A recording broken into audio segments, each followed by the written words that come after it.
안녕하십니까. 3월 5일 토요일인데요. 오늘은 대한전선이 최근 유상증자 최종 발행가액을 확정한 금요일 날 기존의 1차 발행가 1295원에서 1260원으로 확정하지 않았습니까?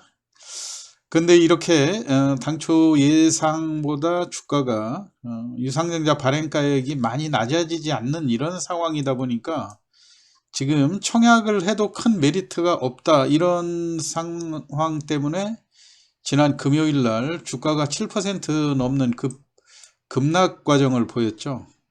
근데 보통 유상증자를 발행가액을 많이 낮추는 게 그런 추세인데도 불구하고, 왜냐하면 2월 28일 날 주가가 7% 정도 상승하고 하다 보니까 최근에 에너지 전환 정책으로 SMR에 대한 관심이 조금 높아지면서 이 소형 원전에 대한 이야기들이 거론될 때 이 주가가 크게 오르는 그런 경향들이 물론 있죠. 그런데 최근에 주가가 거의 1,500원, 1,600원까지 올라오다 보니까 3월 3일에서 그 3일간의 그 산술 평균한 요 가격으로 20% 정도 할인한 가격으로 계산을 하다 보니까 발행 가격이 1265원, 물론 이게 1400원대였으면 요거보다 조금 더 낮아질, 1200원 이하로도 낮아질 그런 가능성이 있었는데 지금 1260원으로 하다 보니까 이번에 대선일 3월 9일을 포함해 가지고 3월 8일부터 3월 10일까지 유상증자를 청약하게 돼 있지 않습니까? 물론 이 주식은 3월 30일 날 나오게 되는데요. 기존에 제가 이 대한전선에 대해서 여러 차례 제 채널에서 시황을 말씀드렸었죠. 이런 그 발행가 1차 발행가가 확정되고 난 다음에 대한전선은 앞으로 유상증자를 했을 경우에 추가로 그 늘어나는 그 주식수가 최대의 단점이 되는 거 아닙니까? 그리고 과거처럼 액면가 500원짜리도 아니고 이제 액면가 100원짜리이기 때문에 1200원이라 하더라도 옛날하고 동일한 잣대로 놓고 해석할 수가 없다고 하는 점. 500원짜리일 때 1400원, 1500원대면 그 액면가에 대비 약 300% 정도의, 3배 정도의 프리미엄이라고 할 것 같으면, 지금은 현재 100원짜리가 1500원이라 1400원대에다 하게 되면은 그 1400%의 프리미엄이 형성되어 있는 그런 상황 아닙니까? 그렇기 때문에 지금 늘어난 그 주식수가 유상증자 이후에 좀 부담이 되고 하기 때문에 청약을 할 것인가 상당한 고민에 빠져 있는 그런 상황이어서, 제가 이러한 것들을 감안을 해서 대한전선에 대해서는 제 채널에서 여러 차례 액분 이후에 감자도 거치고 하면서 이 대한전선의 주가 흐름, 제가 그 대한전선만 하락한 것이 아니고 이거만큼 더 하락한 종목들이 많이 있다. 그런데 바닥에서 상승할 때 좀 더 빠르게 올라갈 수 있는 그런 종목들을 골라서 투자하는 것이 요령이다 해서 제가 대표적으로 두산중공업과 한일단조 이런 종목들을 말씀을 드렸었죠. 지금 이런 그 영상들이 있는데요. 물론 이제 제 설명을 듣고 그렇게 옮기신 분들이 뭐 또 개중에는 옮겨서 종목을 교체하신 분들도 있겠지만, 지금 제가 말씀드리는 취지는 그러지 않고 이렇게 결정하기가 쉽지 않으니까 이 종목을 현재까지 들고 오고 유상증자도 받아 놓으신 분들이 앞으로 어떤 선택을 하는 것이 좋은지 요거에 대해서 말씀을 드리는데요. 지금 현재 지난번에 신주인수권으로 갈아탄 경우도 주가가 지난 금요일 날 하락했다고는 하지만 대략 한 1400원대에서 형성이 될 경우에도 유상증자는 지금 와서 포기할 필요는 없다고 하는 것이 저의 핵심이고요. 왜냐하면 신주인수권이 보통 120원에서 180원 정도에 많이 거래가 되지 않았습니까? 그러면은 120원이라 할지라도 유상증자 발행가액 1260원에 120원을 도래해보면 1380원 정도의 청약을 하는 거니까요. 지금 현재보다 가격이 약 그래도 10% 가까운 그런 차익이 예상이 되는 거 아닙니까?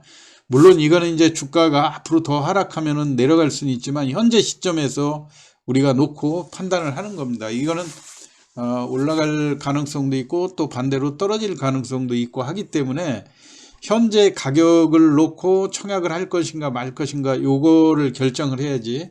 지금 여러분이 권리락도 다 당하고 계좌에 신주인수권도 받아놨는데 신주인수권도 매도 안 하고 현재로 온 상태에서 아무 조치도 안 하고 지금 유상증자를 포기한다. 그거는 정말 정말 뭐 무책임하다 할까요? 조금 이런 표현이 어떨진 몰라도 어쩌면 대책이 없는 그런 행동이라고 밖에 보여지잖아요. 그렇기 때문에 이왕 여러분이 현재까지 유상증자도 받아놓고 본주도 가지고 계시고 하다 그런다면은 일단은 청약을 하시는 것이 유리하다는 말씀을 드리는데요.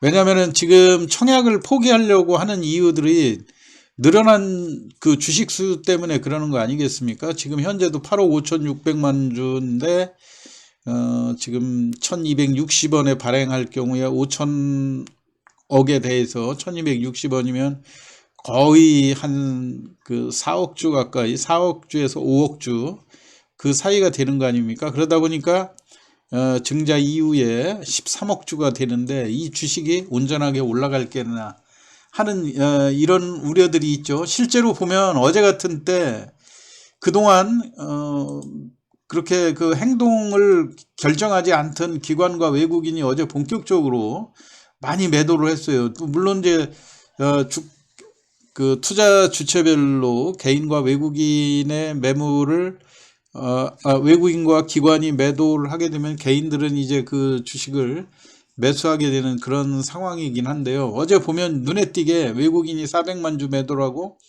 기관은 700만 주를 또 매도를 했거든요. 이 얘기는 뭐냐면은 청약일이 3월 8일에서 3월 10일까지가 되다 보니까 이미 제가 시황에서 설명드렸듯이 본주를 매도해 놓고 그 본주 매도한 수량에서 청약을 한다 이런 얘기예요. 그러니까 여러분들도 지금 무작정 포기하시지 말고 예를 들어서 대략 보면 한 40% 넘는 1000주를 가지고 있을 때 400주에 그 상회하는 그런 물량들이 계좌에 신주 인수권으로 들어와 있지 않습니까? 그렇게 할 경우에 신규로 돈을 유상증자 대금을 갖다 불입하는 방법도 있지만요.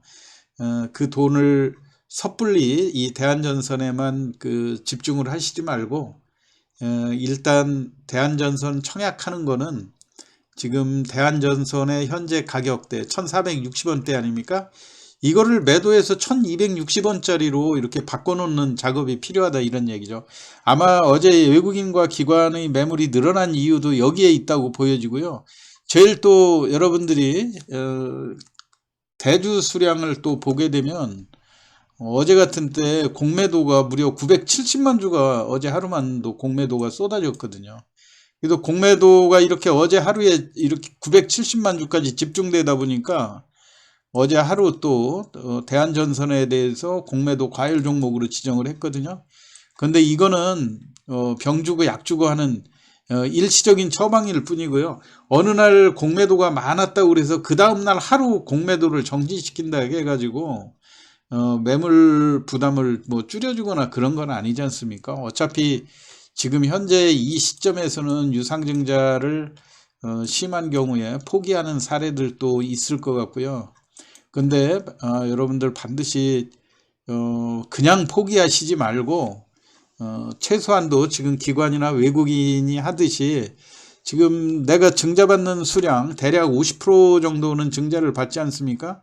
그러면은 1000주를 지금 보유하고 계시다 그러면 500주 정도를 1460원 정도에 매도를 해놓고 그거로는 신주 청약을 하시라 이런 말씀이죠. 그러면은 그대로 200원 정도의 차액. 우리가 제가 누차 말씀을 드리지만 1460원짜리이기 때문에 200원이면 가볍게 생각하실지 모르지만 이거 15,000원짜리 13,000원 이 가격 그 갭이나 똑같은 거 아닙니까? 여러분들 그 점을 명심하셔가지고요. 일단은 매입 단가를 낮추는 그런 작업이 필요하다 이런 말씀에서 현재까지 이왕이 종목을 교체하지 않고 대한전선을 가지고 계시고 청약을 1260원에 막상 청약을 하려고 보니까 비싼 감이 든다. 뭔가 확신이 안 들고 만약에 5억 주가 넘는 그 물량들이 쏟아졌을 때 주가가 그 청약한 것도 손해볼 그런 가능성도 있어 보인다. 이렇게 할 경우는 지금 현재 가격에다 매도를 하고 신주로 청약을 하시면 된다. 이런 말씀을 다시 한번 반복을 하고요. 지금 현재 가격에서만 여러분들이 놓고 봤을 때는 그래도 청약을 하는 것이 유리하다고 제가 주장하는 이유는 발행가하고 현재가하고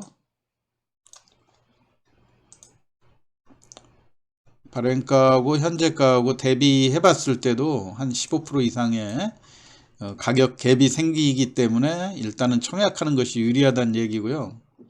뭐 신주인수권에 대한 것도 신주인수권을 가지고 계신 분들도 신주인수권 여러분이 아무리 비싸게 사셨어도 보통 120원에서 80원 정도의 거래가 많이 이루어져 있지 않습니까? 여기서 요 프리미엄을 감안하더라도 현재가보다는 1380원, 1400원 언저리니까 그래도 차액이 생기는 거 아닙니까? 그러니까 신주인수권을 가지고 계신 분들도 청약을 하시는 게 유리하다는 말씀을 드리고요. 그 다음에 왜 청약을 했냐, 지금 상황에서 그래도 청약할 수밖에 없는 두 가지 이유가 있는데요. 일단 유상증자를 1260원에 참여한 사람들 입장에서 볼 때 그 청약해서 그 주식을 보유하고 있는 거를 청약가 밑으로 가격을 다운시켜 가지고 매도할 이유가 있겠습니까? 그렇게 따지면은 이 유상증자로 이게 회사가 다시 5천억이라는 자금을 확충을 했을 때는 그만큼 자본력이 그 호전된 그런 상황이에요. 옛날에 대한전선은 그 자본이 확충되지 않았을 때 그 자기 자본을 침식당하는 그런 상황이, 부채가 좀 늘어난 그런 상황이었지 않습니까? 그런데 지금은 5천억이라는 그 자금이 들어와서 그 재무 구조가 많이 확충된 그런 상황이고, 보통 그 유상증자로 5천억이 넘는 자금이 들어온 가격이 1260원이기 때문에 이 1260원 밑으로는 누가 함부로 주식을 내놓고 매도하려고는 안 한다. 그래서 일시적으로 이 1260원이 갖는 가격의 의미가 단기적으로 지지선의 역할을 할 수 있다고 하는 점이에요. 그리고 제일 중요한 게 대선 이후의 변수죠. 지금 대선의 결과가 어떻게 될지는 좀 누구든 확단할 수는 없는 그런 상황이긴 하지만, 여하튼 정부에서도 지난번 대통령께서 우크라이나 사태라든가 이런 걸로 인해서 그 국제 그 유가가 큰 폭으로 상승을 하고, 그래서 앞으로 50년, 60년간 그 원전이라든가 이런 쪽이 중요한 역할을 할 거다 해서 원전에서 탈원전에서 다소 이렇게 후퇴하는 그런 정책을 발표하지 않았습니까? 그래서 이번에 증자를 받는 대한전선의 이 주식은 단기적인 시각이 아니고요, 3월 30일 이후에 나온 그런 상황이기 때문에 새로운 정부가 이제 후보 중에 여당이 됐든 야당이 됐든 이 에너지 정책의 대변환이 예고되는 그런 시점이라고 하는 측면에서 볼 때 유상증자의 단기적으로 그 발행가가 조금 높은 거는 큰 문제가 되지 않는다고 하는 점에 있어서 여러분들이 신중하게 지금 현재까지 그 결정을 청약을 할 것인가 말 것인가 그 고민하는 현재 이 시점에서는 그래도 청약을 하시는 것이 유리하지 않겠는가 하는 측면에서, 그리고 위험부담을 또 줄이시기 위해서는 본주를 1460원 정도 1500원대에 매도를 해놓고 신주로 갈아타서 그나마 목표가를 낮추면서 향후 그 변화되는 에너지 정책에도 관심을 기울이셔야 된다는 측면에서 오늘 대한전선의 유상증자 참여 여부에 대해서 설명을 드렸습니다. 오늘 시황 이거로 마치겠습니다. 편안한 주말 보내시기 바랍니다.